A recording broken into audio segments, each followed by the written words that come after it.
अस्सलाम वालेकुम, welcome back to another episode of my podcast.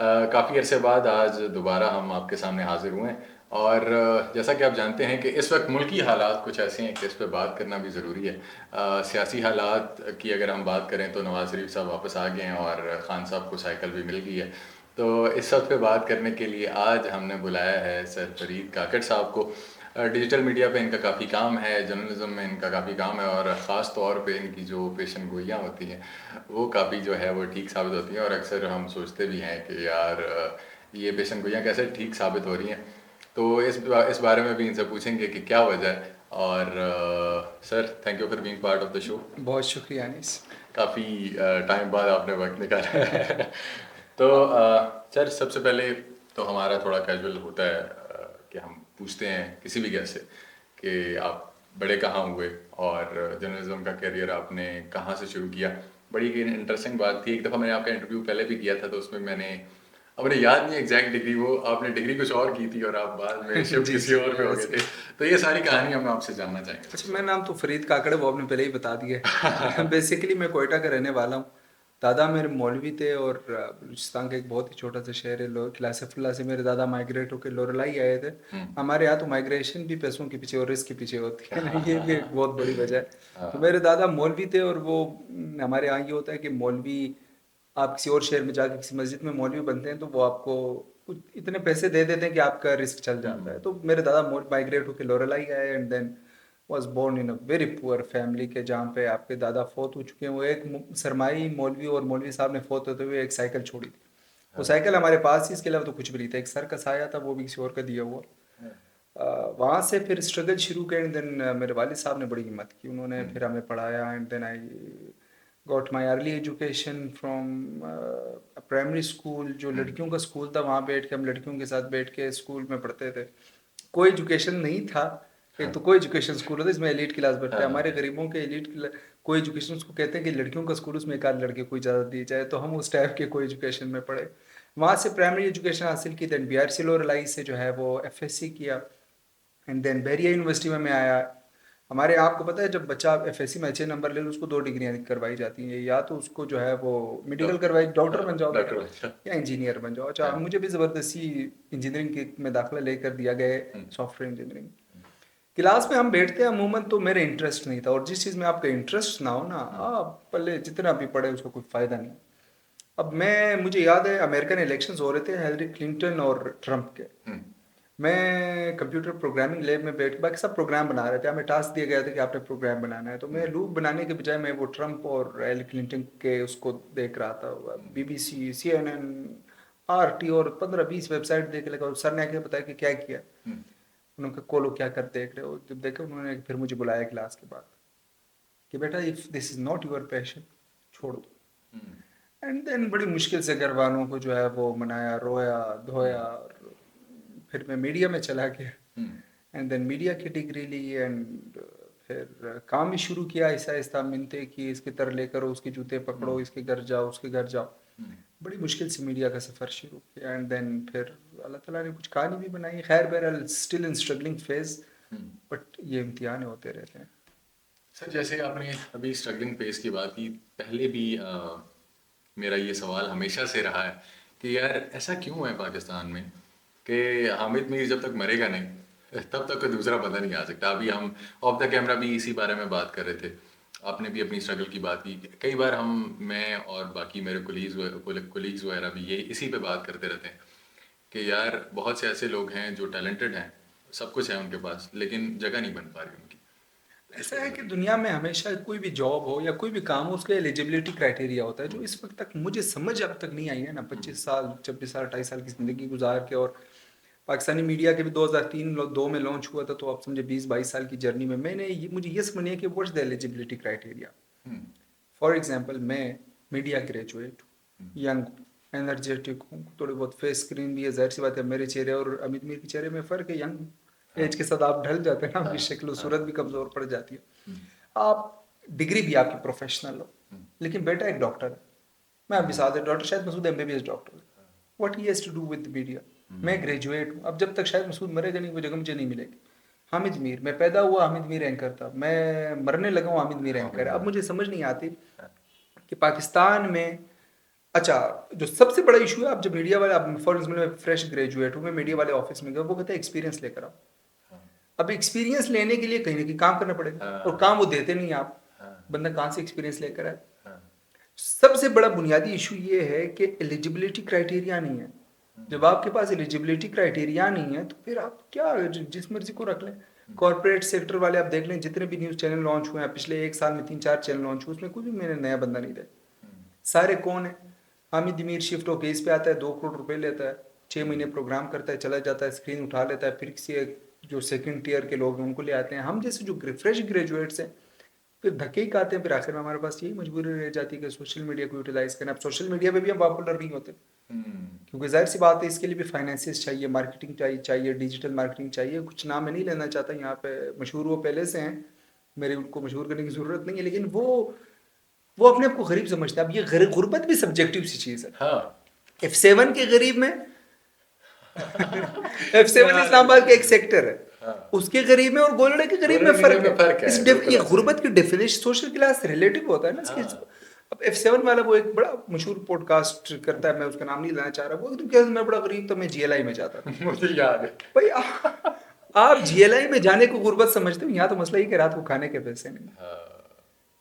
मतलब उनके लिए गुर्बत की डेफिनेशन ये कि मैं हमारे पास एक, और वो बहुत मासूम तरीके से बता रहा था कि हमारे पास एक ही GLI थी जिसमें हम जाते थे। और भाई हमारे पास घर में एक ही साइकिल थी दादा की छोड़ी हुई, और तो कुछ था ही नहीं। अब उसके डिजिटल मीडिया में कामयाब उसके भी हिस्सेदार थे उस और उसके भी हिस्सेदार थे कि 5-6 भाई थे मिलके, तो 300 रुपए की साइकिल 6 भाइयों में तकसीम करो तो पीछे 30 रुपए बचते हैं। तो अब वो 30 रुपए में तो अब डिजिटल मार्केटिंग नहीं की जा सकती। अब ये कह देना कि मतलब डिजिटल मीडिया पे आप अन्य आप कामयाब होते हो, तो ऐसे भी नहीं है। उसके लिए भी लोगों को भावर करवाना पड़ता है कि इसके पीछे भी एक स्ट्रगल है, और लोग अमूमन नहीं देखते, जो बन चुके हैं फेस वैल्यूज उनको देखें। सर, ताल्लुक आपने बताया आपका ताल्लुक क्वेटा से जी।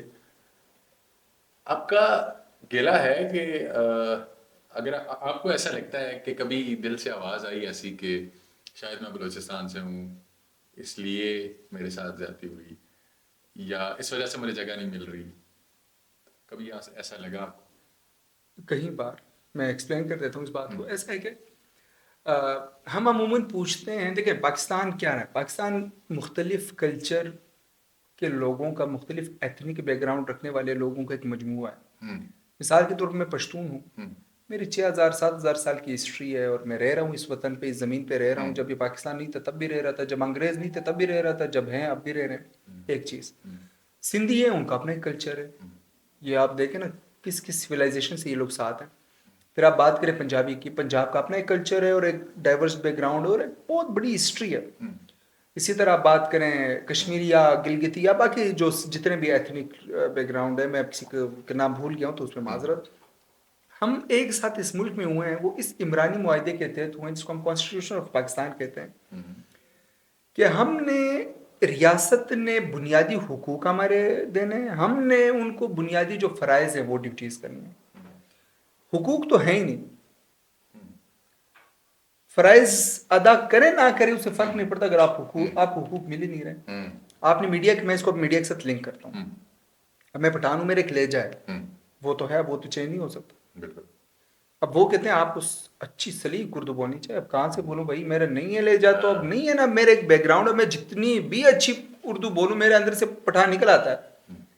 अब वो कहते हैं साफ उर्दू आपको बोलनी चाहिए। अब यहाँ से पहले एलिजिबिलिटी क्राइटेरिया कि आप साफ उर्दू बोलें, वो उसमें तो हम वैसे निकल गए। दूसरी बात ये कि बलूचिस्तान के बंदे को इस्लामाबाद तक पहुँचने के लिए जितना वक्त, जितनी रिसोर्सेज लगते हैं ना, वो नहीं है किसी के पास। सबसे बड़ा इशू ये है, आप कहते हैं एक दफ़ा, मैंने तो कई दफ़ा बारहा ये महसूस किया है कि शायद अगर मैं पंजाब में पैदा होता तो शायद मामला डिफरेंट होता, बहुत डिफरेंट होता। सर, लगता है आपको, कल परसों हम बैठे बात कर रहे थे तो हमने कहा जी कि एंड में फिर पंजाब पे हुकूमत कर लेना, एक पंजाबी बचेगा। काफ़ी एक शोर उठ रहा है कि बलूचिस्तान जो है वो हो सकता है नया ढाका साबित हो। आपको ऐसा लगता है फ्यूचर में कुछ ऐसा होने वाला है?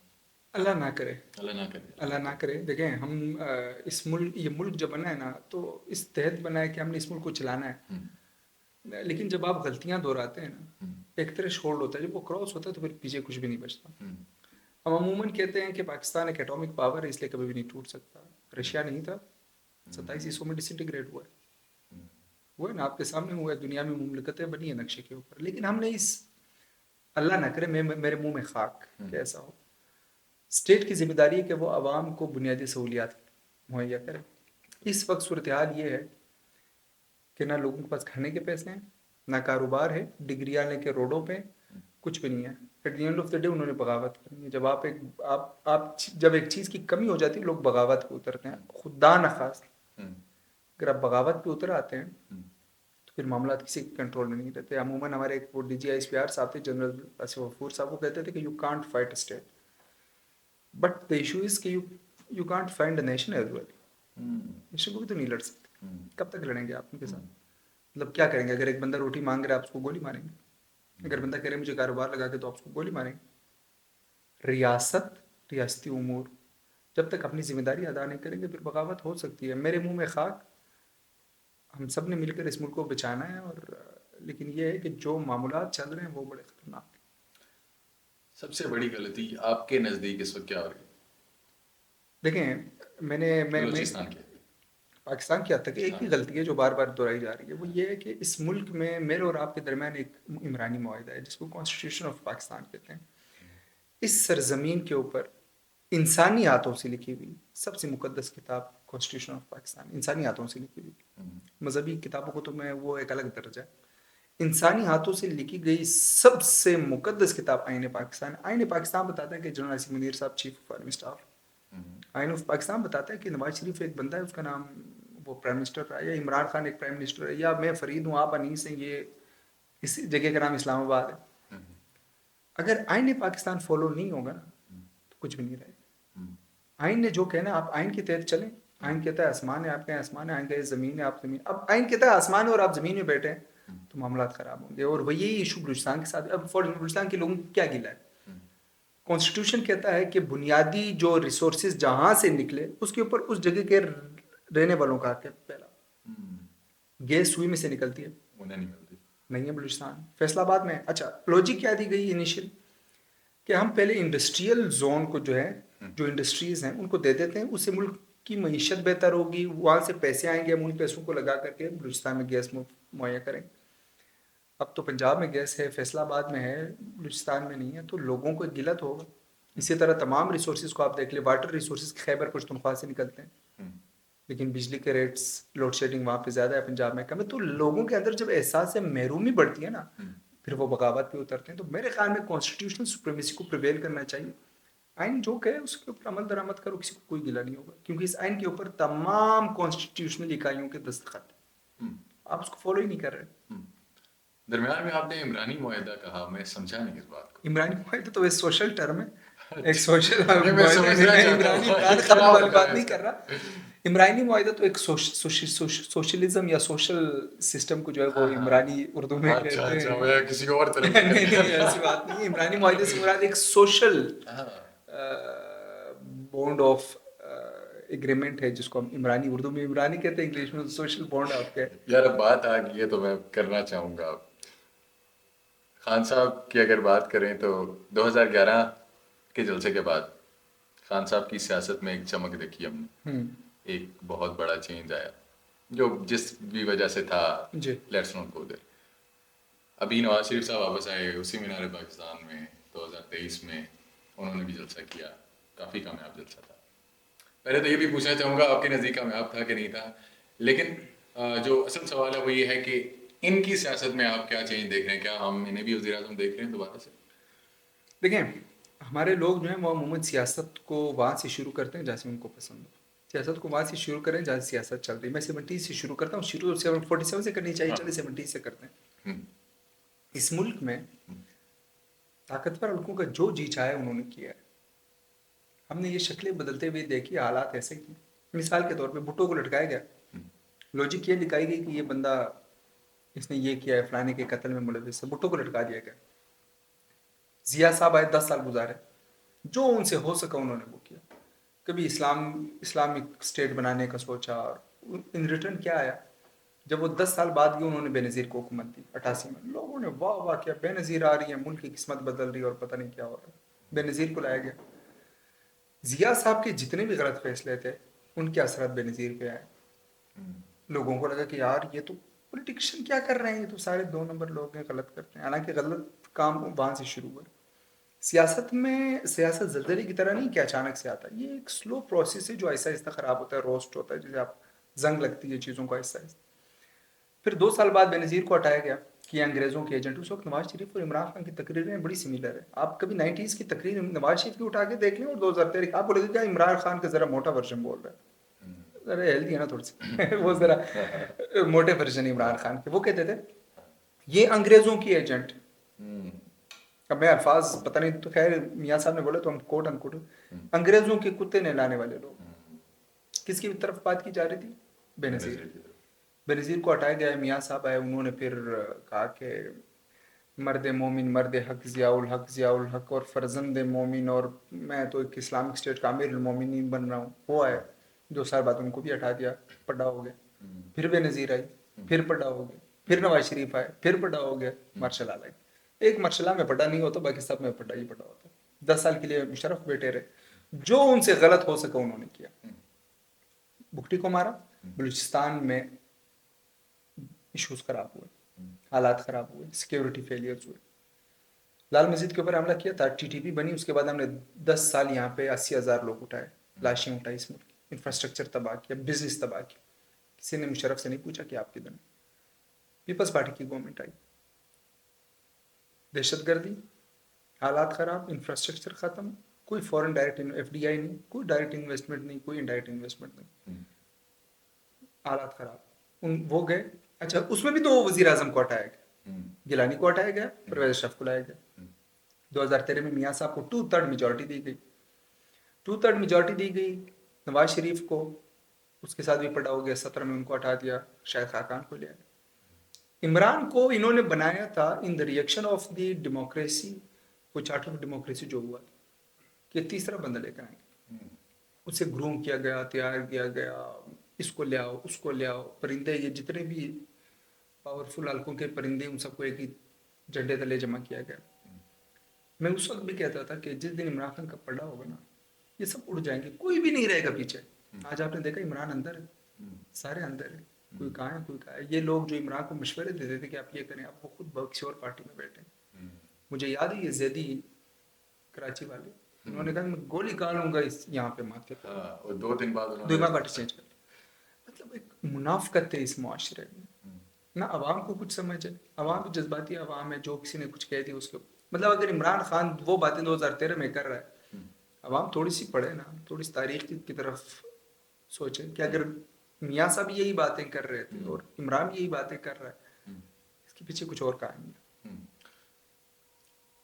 काफ़ी चेंजिंग्स आपने बताई कि वही चेहरे, कभी नवाज शरीफ, कभी बेनज़ीर, कभी खान साहब। एक यहाँ पर एक स्ट्रॉन्ग पॉइंट ये है कि 75 सालों में अभी तक ये कंपनी एक सियासी जमात प्रॉपर बनाने में कामयाब नहीं हुई। आप इससे एग्री करते हैं? बिल्कुल एग्री करता हूँ। हमारी लीडरशिप का जो सबसे बड़ा इशू है पॉलिटिशियंस की, वो सेकंड टियर लीडरशिप नहीं बनाते। भुट्टो साहब मरे, बेनज़ीर को बनाया गया है, फिर उनसे इनके भाई अलग हुए, मुर्तज़ा भुट्टो साहब, वो भी अलग को प्यारे हो गए। बेनज़ीर गई, सेकंड टियर नहीं था, बिलावल को बनाया गया, बच्चा था, कल उनको ला के चेयरमैन बनाया गया। और को चेयरमैन को आसिफ जरदारी, को चेयरमैन ये भी नहीं कहते साद हसन को बना दो, जरदारी को बना दो। नवाज शरीफ, शहबाज शरीफ, मरियम नवाज, इनके लिए इर्द गिर्द घूमना, हमजा शहबाज, मतलब वो चौथा बंदा नहीं है।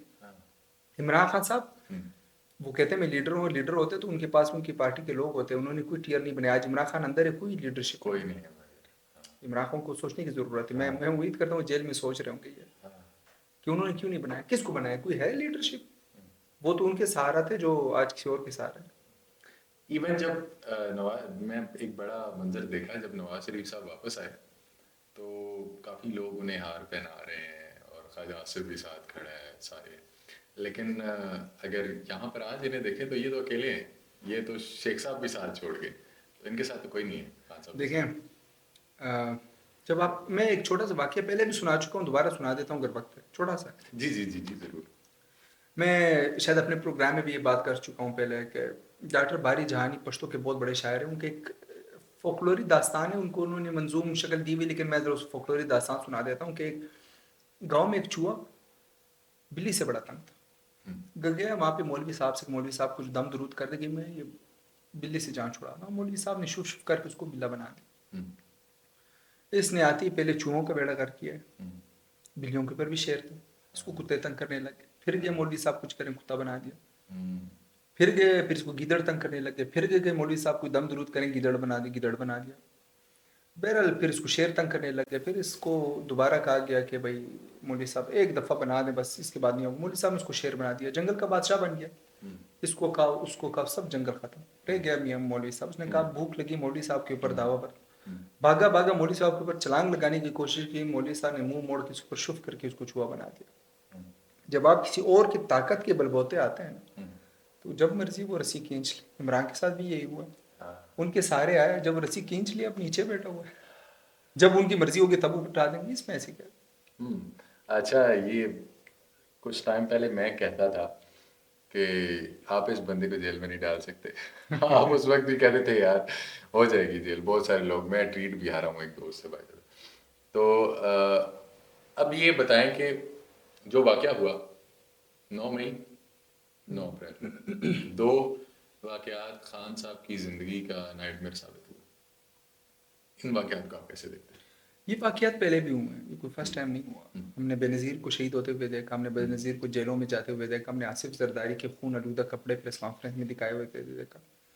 यहाँ पे अकाउंटेबिलिटी तब होती है जब आप अपोजिशन में होते हैं, जब आप गवर्नमेंट में होते हैं आप सब कुछ पाक है। हमने देखा कि किस तरह के करप्ट और लोगों को हमें पहले बताया गया कि ये बंदे करप्ट हैं, फिर उनको पीटीआई में शामिल करवाया कि उनको साफ कर दिया गया।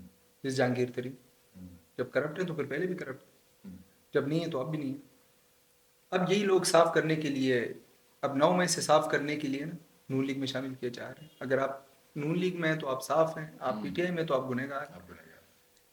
ये बुनियादी वो कुलिया है जिसको समझने की ज़रूरत है कि ये जो सर्टिफिकेट है ना सफाई का, वो कोई और देता है। हम जब ये कहते हैं ना कि फ़लाँ ईमानदार है फ़लाँ नहीं, गलत कहते हैं। देखें ये कैसे जहांगीर तरीन कि जब इमरान खान को जहाज में लेकर जाए तो वो ईमानदार है, जब वही जहांगीर तरीन ने अपनी पार्टी बनाया तो फिर गुनहगार है। मतलब ये कैसे लोटे हैं, जब वो 3 पार्टियां छोड़ के आपकी पार्टी में शामिल हो रहे हैं तो कोई लोटा नहीं, जब आपकी पार्टी जाके वहां जा रहे हैं तब लोटा बन गया। तो ये बुनियादी चीज़ है जिसको तमाम पार्टियों को समझने की ज़रूरत है कि आप दूसरे के सहारे हैं। ये एपिसोड्स जब बार बार आपके साथ होती हैं तो आप अब मियाँ साहब ने एक सबक सीखा है माजी से। उनको पता चल गया मैं एस्टेब्लिशमेंट के साथ नहीं लड़ सकता, गया लंदन 3 साल आराम से बैठा, चुप करके बैठा रहा, वापिस आ गए। इमरान अड़ा हुआ है। जिस दिन ये बात अब वो इनिशियली नवाज भी ये करता रहा, वो भी अड़ता था, फिर उसको समझ आ गई कि नहीं हो सकता। आपको लगता है आकड़ खत्म होगी खान साहब की? एक स्टेज आती है बंदा मजबूर हो जाता है। आपको लगता है हो जाएगी? बिल्कुल, हमने तो पहले देखा इमरान का की अकड़ नहीं निकलती तो फिर खुदा न खासा उसके आगे जो होगा मैं नहीं बोल सकता यहाँ पे। रिहाई का कब तक आपका इम्कान नजर आ रहा है? मेरे ख्याल में तो ये जो साइफर वाला केस है उसमें कुछ हो, तो मैं कोई नॉलेज नहीं रखता, कोई आलमी को गैब के इल्म तो सिर्फ अल्लाह की ज़ात रखती है। जाहिर सी बात है पॉलिटिकली हम चीज़ों को देखते हैं। मेरे ख्याल में तो ये साइफर केस में उनको 14 साल की सज़ा होगी। 14 साल के लिए अंदर करेंगे। मियाँ खान साहब भी 2 साल बाद मान जाएंगे। मैंने सुना है कि परसों उनकी बच्चों से बात हुई और बड़े रोए हैं, और बच्चों ने भी उनको समझाया कि बस कुछ दरमियानी रास्ता निकाल। एक स्टेज आती है कि बंदा फिर बस हो जाता है। और मैं भी इमरान खान की बात, 14 साल बड़ा अरसा है, इसके दौरान भी हो सकता है अगर इमरान खान जेल में रह जाते हैं तो उनकी बड़ी हिम्मत होगी, बहुत बड़े लीडर होके निकलेंगे।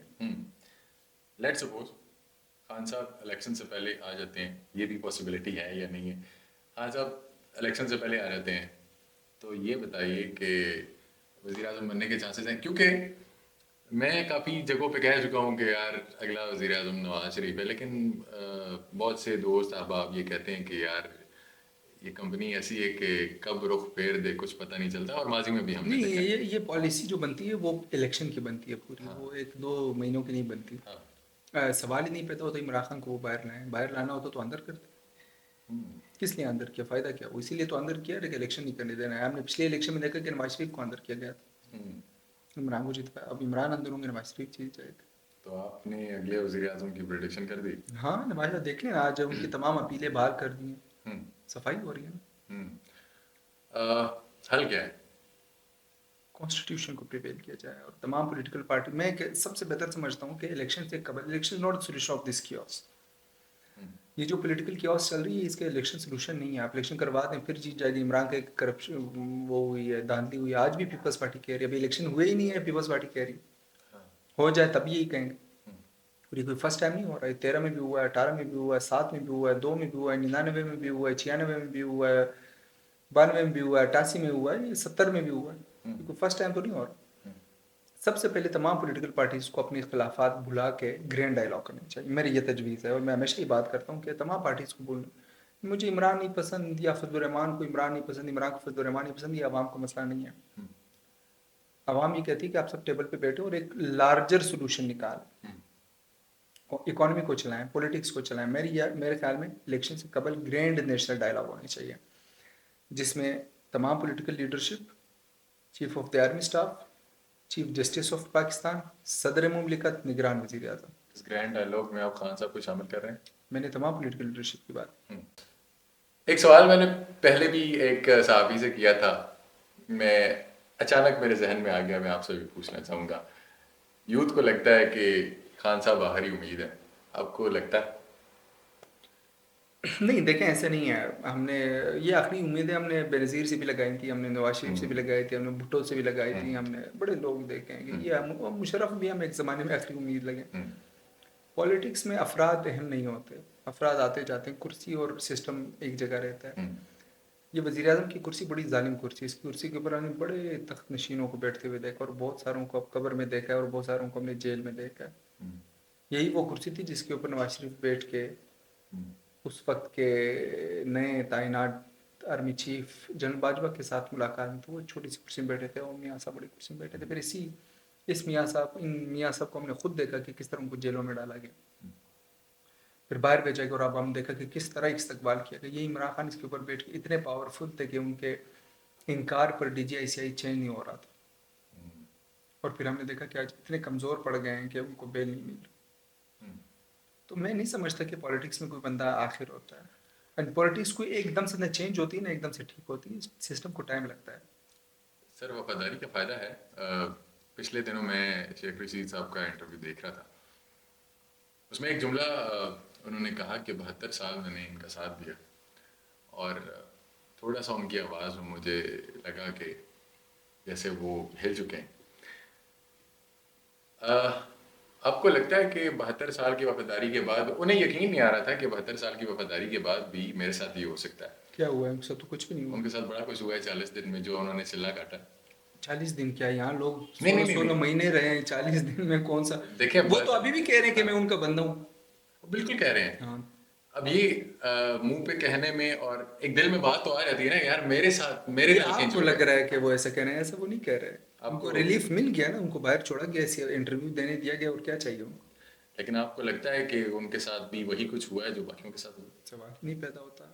शेख रशीद, अब ये एक नाम आप ले रहे हैं, ऐसे बहुत सारे लोग कभी भी ये वो इनको सियासत का पता है, ये कभी उस रुख के खिलाफ नहीं जाएंगे जहाँ से हवा बड़ी तेज आ रही है। उनको पता है उसे नुकसान होगा। हम्म, ये आए इलेक्शन करेंगे, जाएंगे, अपनी सीट एक जीत जाएंगे, और उनको क्या चाहिए।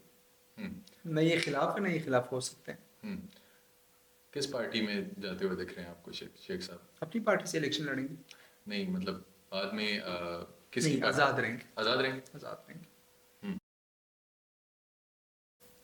सर, आखिर में जैसे हम जहाँ से हमने स्टार्ट लिया था वहीं पर बात करेंगे कि आपको क्या लगता है कि बहुत से लोग, जैसे कुछ ग्रेजुएट्स भी बैठे हैं, आपने भी ग्रेजुएशन कर ली, लेकिन हम आज भी ना तो हमें प्लेटफॉर्म मिल रहा है और कोई जगह नहीं मिल रही, और जो जगहों पर मौजूद है वो जगह छोड़ने के लिए तैयार नहीं है।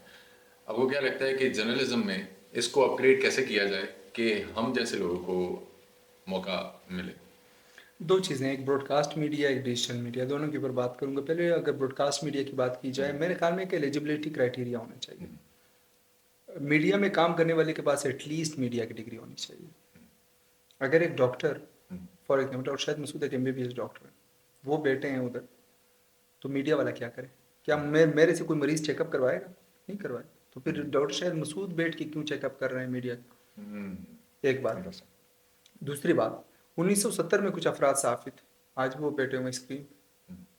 मुजीबुर रहमान शहमद साहब अब चलने के काबिल नहीं है, लेकिन स्टूडियो में आके प्रोग्राम कर जाते हैं। मेरे लिए बड़े मोहतरम है, मैं इसलिए तनकीद नहीं कर रहा, खुदा न खासा कि मुझे की काबिलियत बेशक है, लेकिन एक प्रोसेस होना चाहिए।